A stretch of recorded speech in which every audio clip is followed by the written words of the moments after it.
Oh, I have Numa joining next to me for this audio journal. Numa, can you say something? Nee. Okay. She doesn't want to say anything. She's just going to rub the phone with her face. There we go. You know, I'm very happy today. Very pleased. Very, very pleased. I was only $55.55 short on my rent today. Only $55. Not $100. Not $70. Not $90. Not $120. I was only $55.55 short that had to be covered to pay for the rent. And that is the closest I have been so far to that. When that happened this morning, I was elated. I was so pleased. Just like, really? Only 55.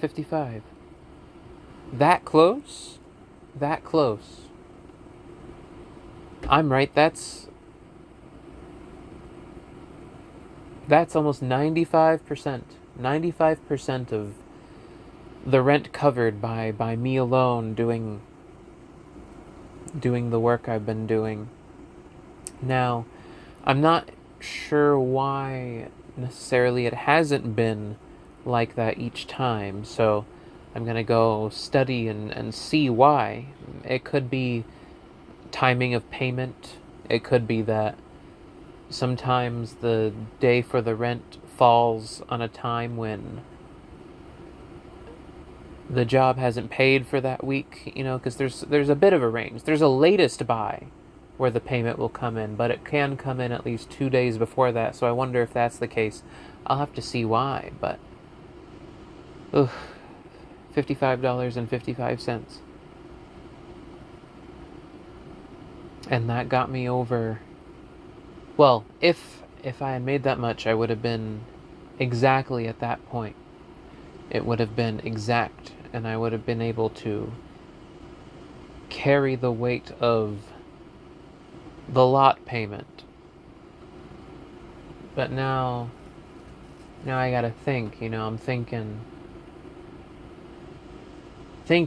what else I can do.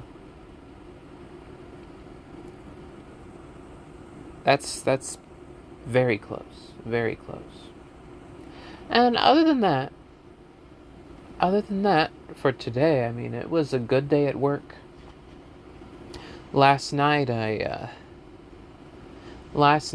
finished Metroid Prime Remastered, got through the finale of it, defeated Ridley in the Metroid Prime. Accidentally messed up saying oh,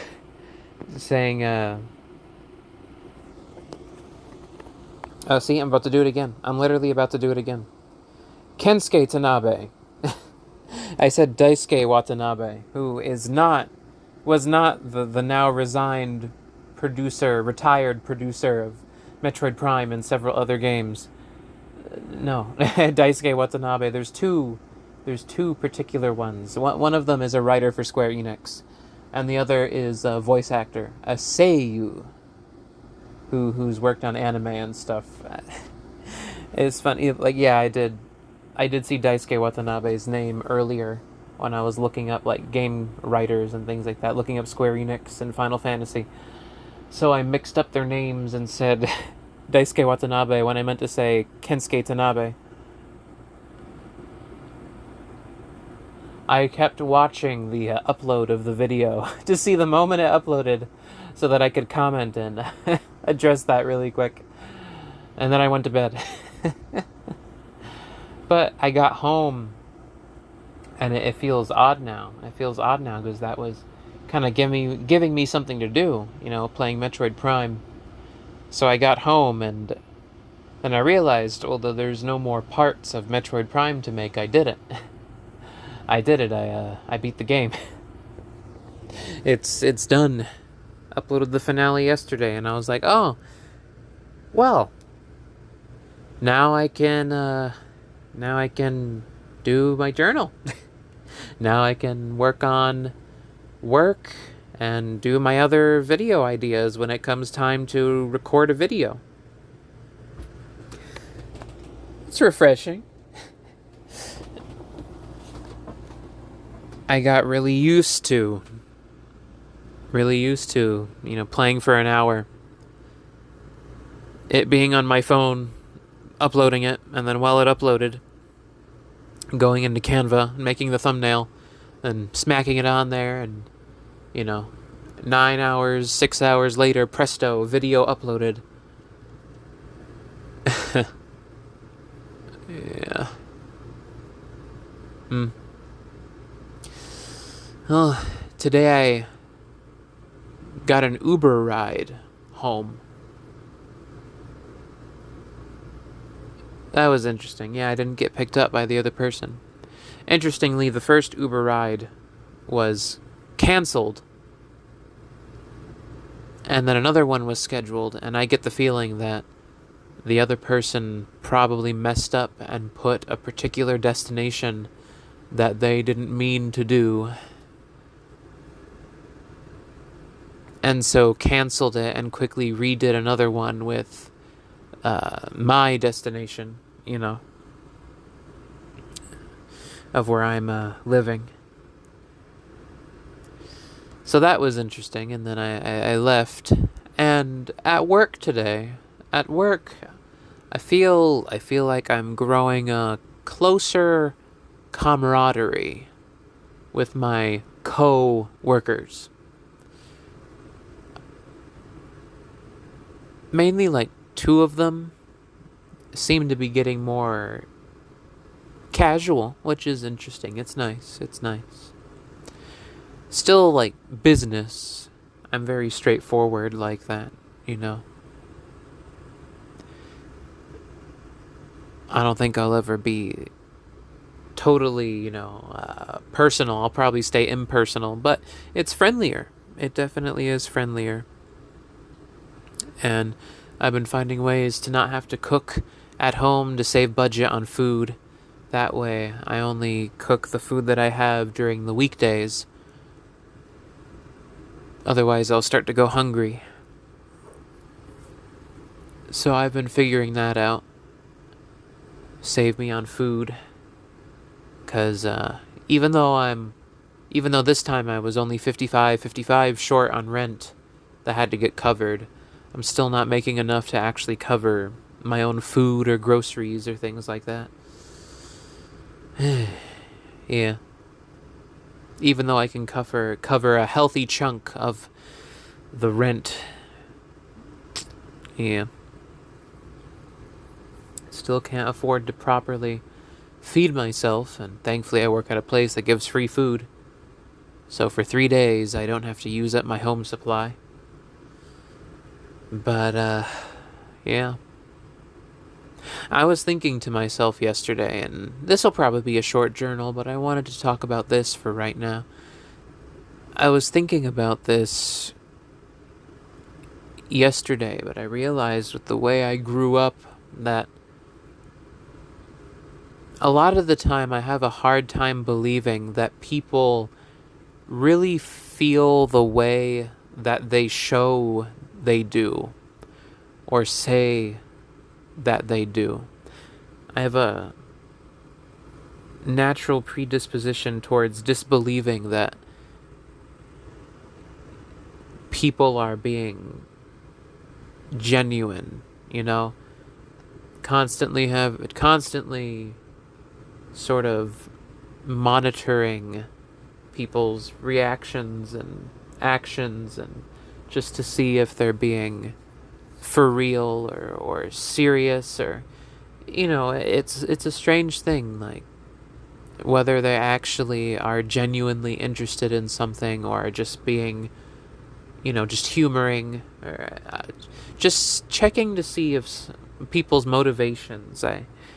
That's something I do a lot, just from how I grew up, and constantly seeing why people are doing things that they're doing. Are they real under there? Are they saying these things because they believe them? Are they just humoring me? Is this just polite?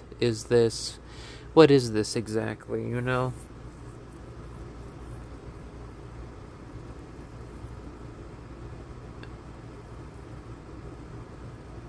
Is it just socially acceptable friendliness? That kind of thing. When they say they appreciate something, why are they saying that? For what reason? Do they really mean it? That kind of thing. And sometimes that can be disheartening to go through. It kind of puts me in a position where I end up feeling kind of isolating towards myself. Just end up sort of staying away from people because I'm not really sure if they're for real or not. Whether any of the things that they say or the facial expressions that they display, or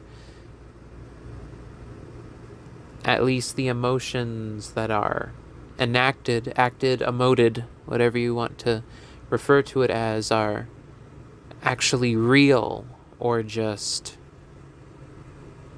conditioned, if they're sort of put on, or the kind of like the feeling of existentially being talked about behind your back, that kind of thing. Behind closed doors. And I constantly wonder if they're the same person behind the doors as they are in the room, And I don't mean it in the way that they have to be exactly as friendly and sociable or curated when they're or more business, more impersonal as when they're around, as when they're in private. I don't mean that those have to match, but is there a drastic difference? Are they basically an entirely different person, that kind of thing. I have this tendency to have a certain amount of suspicion around a lot of things, and one of the most relieving things to me is when I can finally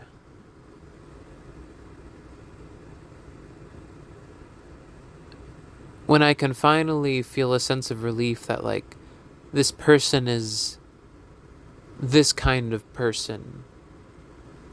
This is the actual person. I've seen it now, And sometimes it's relieving when you get to see that it's really not a mask. There's not much of a difference between the person over there as they are over here. Now, there are some behavioral things, maybe some words they say or won't say, there are some things that are they're more kind of, grumpy here or friendly there, that's perfectly fine. But sometimes it's relieving also to see that, okay, now I know that you're a completely different person behind. Now I don't have to wonder anymore, Yeah, I was just thinking about that. Thinking about that the other day.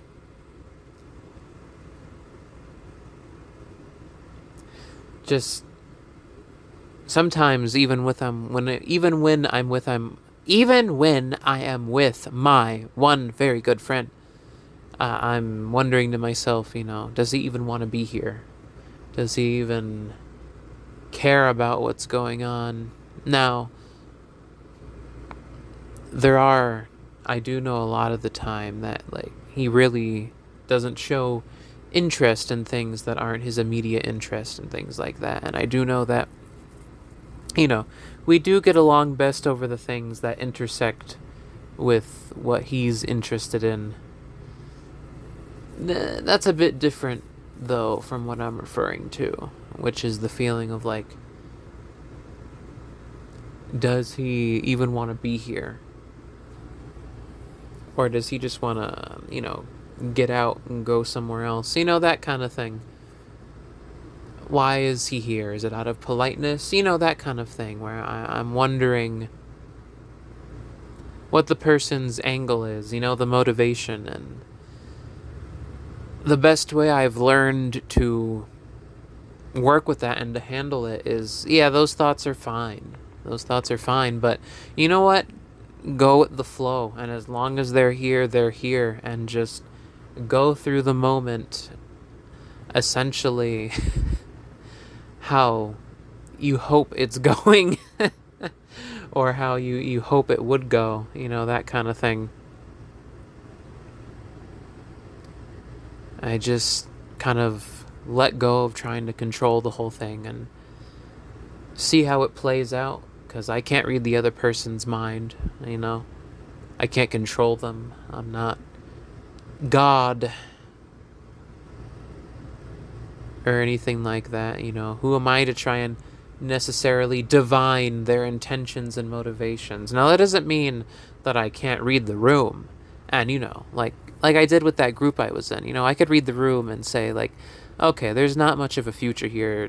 Time to go, time to say, all right, time to leave. All right, time to, but, there are also times when it's like, I have to take a moment to do a quick check of, am I placing the doubt in here and the ulterior motives? Is it me, or is it really that just like, this is the way it is? And, do some, either you test it and you find out, or the other person makes it blatantly clear and obvious what the situation is.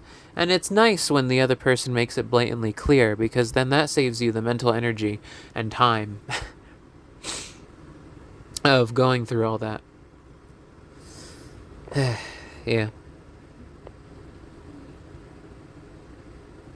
But sometimes, during certain contexts, there's not one blanket solution for everything. So sometimes it's just, let's just ride the wave and let go and see what happens,